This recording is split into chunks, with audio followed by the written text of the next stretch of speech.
சிறப்புக்குரிய முருகப்பெருமானுடைய பல்வேறு வகையான விரத நாட்கள்ல ஒன்றாக விளங்கக்கூடியது வைகாசி விசாக திருநாள். பொதுவா வைகாசி விசாகம் அப்படிங்கிற இந்த நாள் பல விசேஷங்கள் முருகனோடு தொடர்புடைய நாளாக இருந்தாலும் இந்த வைகாசி விசாகம் எந்த வகையில் முருகனோடு தொடர்புடையது அப்படிங்கறத நம்ம முதல்ல தெரிஞ்சுக்கணும் இல்லையா? சிவபெருமானுக்கு 5 திருமுகம், ஈசானம், தத்புருஷம், அகோரம், வாமதேவம், சத்யாஜதம் என்கின்ற பஞ்சமுகங்களோடு அதோமுகம் என்கின்ற 6வது முகமும் வெளிப்பட 6 முகங்களில் இருக்கின்ற நெற்றிக்கண்ணும் திறக்க அந்த நெற்றிக்கண்ணில் இருந்து வெளிப்பட்ட அக்னி பிழம்பில் இருந்து பெருமான் அவதாரம் பண்றார். பலமுறை இந்த விரதங்களை பத்தி சொல்லும் போதே சொல்லி இருக்கிறேன். பசி தாங்கக்கூடியவர்கள், உடல் ஆரோக்கியமாக இருப்பவர்கள் விரதம் இருங்க அப்படின்னு.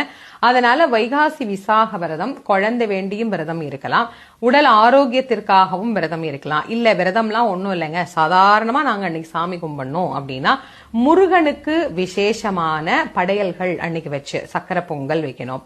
முருகனுக்கு ஒரு இனிப்பு எப்பவுமே நீங்க முருகனுக்கு நைவேத்தியம் பண்ணும்போது ஞாபகம் வச்சுக்கோங்க, ஒரு இனிப்பான சக்கரை பொங்கல் நைவேத்தியத்துக்கு நாம வைக்கணும். இந்த அன்னைக்கு நீங்க நீர், மோர், பானகம் இதெல்லாம் தானம் பண்ணீங்க அப்படின்னா மிக உயரிய பலன் கிடைக்கும். அதனால நைவேத்தியத்துக்கு நீங்க இதெல்லாம் வச்சுட்டு நீங்க இதெல்லாம் பக்தர்களுக்கு தானம் பண்ணலாம். கொடை தானம் பண்ணலாம், விசிறி தானம் பண்ணலாம், அது இல்லாம நீர்மோர் தானம் பண்ணலாம், சாதாரணமான தண்ணீரும் நீங்க தானம் பண்ணலாம்.